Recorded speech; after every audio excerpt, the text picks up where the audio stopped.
किसान भाइयों, आज की वीडियो में हम आपको बताने वाले हैं, अगर आपके गेहूं की फसल में गेहूं की बालियां निकल रही हैं तो आपको क्या करना चाहिए, कैसे आपको गेहूं की देखभाल करनी है, कैसे आप गेहूं में लंबी मोटी बालियां ले सकते हैं, कैसे आप गेहूं के सभी दाने अच्छे पा सकते हैं, कैसे आप गेहूं में दाने में चमक बढ़ा सकते हैं, कैसे आप गेहूँ में अधिक उत्पादन ले सकते हैं, कौन कौन सी सावधानियाँ बरतनी है, आपको कौन कौन सी चीज़ों का इस्तेमाल करना है, कौन कौन सी खादें डालनी है, समस्त जानकारी हम आज की इस छोटी सी वीडियो के माध्यम से आप सभी को देने वाले हैं। अगर आप सभी एसआरजे फार्मिंग यूट्यूब चैनल पे नए हैं तो सबसे पहले चैनल को सब्सक्राइब करके बेल आइकन दबाएं। कोई भी सवाल हो, कुछ भी आप जानकारी चाहते हैं तो नीचे कमेंट अवश्य करें। वीडियो को लाइक शेयर करना मत भूलें।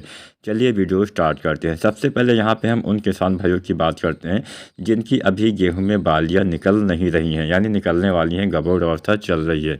तो गबोट अवस्था में पहली चीज़ आपको डालनी है NPK 05234।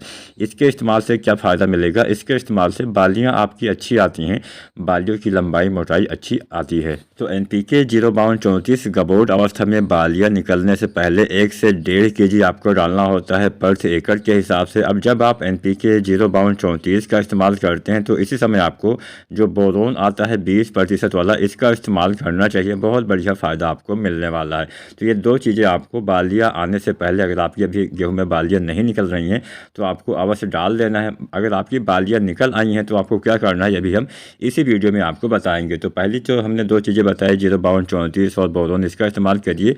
इसके साथ साथ आप चाहे तो जो जिंक आती है 12% वाली, इसका इस्तेमाल कर देते हैं तो और अधिक फ़ायदा मिल जाता है। पौधे भोजन अच्छे से बना पाते हैं, भोजन बनाने की क्षमता में काफ़ी विकास होता है, प्रकाश संश्लेषण प्रक्रिया अच्छे से होती है, पौधे में हरियाली आती है, जिससे आपकी बालियाँ अच्छी आती है। तो जो जिंक आती है 12% वाली, इसकी लगभग आपको 130 से 150 ग्राम मात्रा प्रति एकड़ के हिसाब से गबोट अवस्था में बालियाँ आने से पहले आपको डालना है। जब आप NPK 05234 डालते हैं तब आप जो 12% वाली जो EDTA जो चिलेटेड फॉर्म वाली जिंक आती है, इसका इस्तेमाल कर सकते हैं।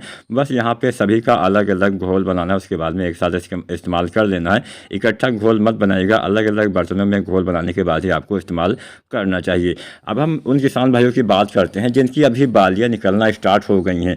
तो अगर आपकी गेहूँ की बालियाँ निकलना स्टार्ट हो गई हैं तो जब बालियाँ निकल आए संपूर्ण बालियाँ, तब आपको एक स्प्रे कर देना है जिसमें हम NPK 0050 का इस्तेमाल करेंगे, जिसमें 50% पोटेशियम और 17.5% सल्फर पाया जाता है। इसके इस्तेमाल से फ़ायदा यह मिलता है कि अभी तक आपके पौधे ने जितना भी भोजन बनाया हुआ होता है, जितना भी भोजन आपके प्लांट में स्टोर होता है, वो आपके सीधा सीधा दाने तक ट्रांसफ़र करता है, बालियों तक ट्रांसफ़र करता है, जिससे बालियों का विकास अच्छे से होता है, दाने का भराव अच्छे से सही ढंग से हो पाता है। तो यहाँ पे केवल एक चीज़ का इस्तेमाल आपको बालियाँ निकलने के बाद करना है, वो है NPK 0050। अब कई बार ऐसा भी देखा गया है कि जब बालियाँ निकल रही होती है उस समय पीलापन आ जाता है।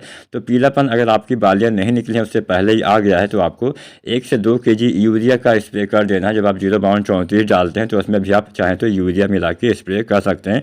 बस यहाँ पर सभी का अलग अलग घोल आपको बनाना पड़ेगा। और बाई चांस बालियाँ निकलने के बाद पीलापन है, फ्लैग लीफ में पीलापन रह जाएगा, तो दाने का भराव अच्छे से नहीं होगा, क्योंकि फ्लैग लीफ से ही हमारे जो पत्ते होते हैं, हमारे जो पौधे होते हैं, वो भोजन बना पाते हैं, प्रकाश संश्लेषण उसी से ज़्यादा होता है। तो यहाँ पे आपको काम ये करना है, तब आपको 0050 का इस्तेमाल नहीं करना है, तब इसकी जगह पे आपको NPK 13045 का इस्तेमाल करना है। इसके इस्तेमाल से आपके पौधे में नाइट्रोजन की पूर्ति भी हो जाती है, क्योंकि इसमें 13% नाइट्रोजन भी पाया जाता है, और पोटेशियम की पूर्ति भी हो जाती है, क्योंकि इसमें 45% पोटेशियम भी पाया जाता है। लेकिन मेरे हिसाब से अगर आपके पत्तों में पीलापन ना हो तो आपको 0050 का ही इस्तेमाल करना है, वो इससे थोड़ा बेहतर काम करेगा। अगर पीलापन है तभी आपको 13045 का इस्तेमाल करना है। कोई भी NPK आप डालें, इसकी आपको 1 से 1.5 kg मात्रा ही डालनी है। और जब भी आप चाहे 05234 डालें, चाहे आप 0050, चाहे आप 13045 डालें, या फिर कोई भी चीज़ आप डालें, उस समय इस बात का भी ध्यान रखिएगा कि आपके खेत में पर्याप्त मात्रा में नमी होनी चाहिए। और नमी का विशेष ध्यान अगर आप रखते हैं तभी आपको अच्छा पैदावार मिलेगा। अगर नमी की कमी हो जाती है, पानी की कमी हो जाती है, तो भले ही आप कुछ भी डाल दें, आपको उसका फ़ायदा नहीं मिल पाएगा। उम्मीद करते हैं आज की जानकारी, आज की वीडियो आपको पसंद आई होगी। वीडियो पसंद आई है तो वीडियो को लाइक शेयर करना मत भूलिएगा। और अगर आपके मन में कोई भी सवाल है, कुछ भी आप जानकारी हमसे चाहते हैं, पूछना चाहते हैं, तो नीचे कमेंट बॉक्स से आप आसानी से अपने सारे सवाल हमसे साझा कर सकते हैं। हम आपके सारे सवालों के जवाब जरूर देंगे।